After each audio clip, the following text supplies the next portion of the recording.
Hello and welcome to the show. It was poet Maya Angelou who said, "I can be changed by what happens to me, but I refuse to be reduced by it," which reminds me a lot of Tiffany Kelly, the woman you're going to meet today. She's a teacher whose personal health struggles led her to shift her gears and career. Please welcome self-care strategist and chef Tiffany Kelly to the show. Hello. Hello.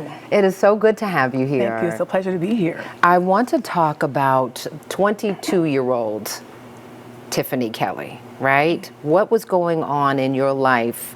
Because we know you were at a size you didn't feel comfortable with, but you also had some serious health issues too. Yeah, so back when I was about 22, between the years of 22 and 24, I worked for my dad. My dad was an entrepreneur. Okay. So for many, many years, I ran several businesses for my father: laundromat, dry cleaners, catering hall / club, and 3 apartment buildings. Oh, wow. And at a very young age. And so back then, no one was talking about self-care. No one was talking Right. about eating healthy. It was like, hey, we gotta make this money. We need to make sure we open these businesses on time, and you need to show up. Yeah. And so one particular day I was coming back from running an errand, and I didn't feel well. I was like, so let me go walk into, go to urgent care and just get myself checked.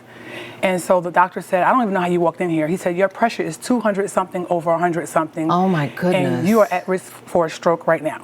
And so on that day, I walked out with my first set of medication for high blood pressure. Wow.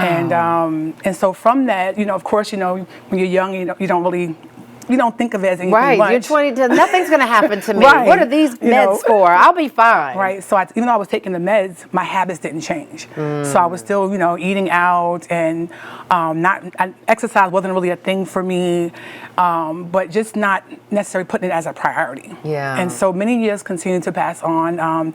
Back in, I think I was about 26 years old, I believe, and I was going to a new job, and I was coming back from training, and I basically didn't feel well, and so I was having an anxiety attack, a panic. So they diagnosed me at the time with like a panic attack or whatever, and Right. so I basically spent like four months pretty much bedridden. Like I actually slept in my Wow. mother's bed. She had just retired from the city, and I was home for a while. I couldn't really drive, couldn't walk that much, and so I recovered. Did you feel like you were in a different emotional space? You say panic attack, but almost like you were really sure that that's what it was. Did it feel like you were depressed? It was a little bit of that, and I think more so also overwhelmed, burned out, basically burnt out, because I was handling a lot of my father's affairs and also working a job. Right. And so I think that was a big piece of it. And then later on, I decided after I felt better, I decided to go back to work, but I ended up going to become a teacher. Oh, and wow. that's how I got into teaching. Okay, beautiful. so- But you also started working out too, right? Yeah, so that's like a little further down. Okay. So I did start working out, but not as much. The real change happened when I moved to Atlanta. That's when I really, the real shift happened. What for me. happened in Atlanta? I moved here in 2005, new state, Knew everything. Knew everything, no real friends yet, homesick. And so at that time, I think I began to eat my emotions. And so within my first year here, I gained 30 pounds. Wow. I remember discovering... And that was on top of where you were by the time, and remind me where you moved here from? New York. From New York. Brooklyn, New York. So that was even on top of everything Yes. that you had learned there about Yes. your health. And I was still... So what point did you get did you realize I really need to change gears here? I really need to start working out and changing my diet. Was there an aha moment for you? Yeah, I think the aha moment came when I was coming from work once again, and I wasn't feeling well, and I ended up going to urgent care again, and my pressure was elevated again, and they basically gave me another pill to take. Wow. And so that was kind of like the beginning. So I started, changing my diet, eating out less. But the real change came, I think, mainly on a plane ride home from a conference with a coworker. We were coming from a science conference, and she was telling this story about how her mother passed away from years of taking medications that were connected to high blood pressure. I'm like, I'm sitting on the So plane. you see the cycle, right? You hear the cycle, but you still get to a point where you realize you've got to make a change. Yes. Tell me about the big change, the shift for you. The biggest when you shift- said, I'm going to work out and keep working out and change my diet. When I heard her mother, when she told me the story about her mother, that's when I was like, I gotta do something. So when I got off the plane that day, I went straight to the gym and signed up.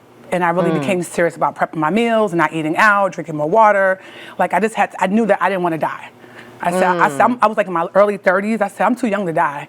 I was like, I got to do something different. Yeah, because you've been hearing this now for years, going to, and it sounds like, can I read into the fact that there maybe wasn't a whole lot of doctor visits in between too? You go into urgent care? Yeah, it was a few, but you know how when a lot of times, that's why it's so important for us to take charge of our own health. Yeah, Because and clearly that's what you have done, Yes. right? We're looking at, our viewers are looking at before and after. Tell me about this transformation when you look at these two women. It's the same woman, Yes. but something had to change on the inside before we even saw these, Yes. the difference on the outside. So this photo here, I was actually in my late 20s when I graduated and got my master's in math education. This photo was towards the highlight of my weight loss journey when I decided that I wanted to inspire other women who think that because you're here, you have to stay here and that it's not possible. So I want to challenge myself to do something that may seem impossible. Right. And so my trainer was a figure competitor. So I told her, I said, you know what?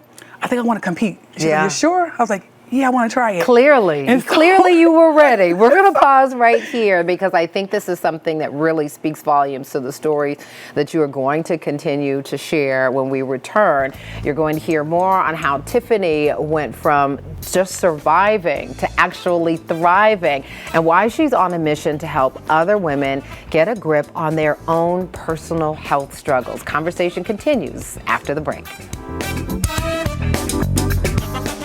Thank you so much for watching. I really appreciate it. And I really want to thank you for season 3 of Portia. It's because of loyal viewers like you that we keep getting to share this daily dose of positivity all across the country. So just a reminder, I still need you to like, comment, and subscribe.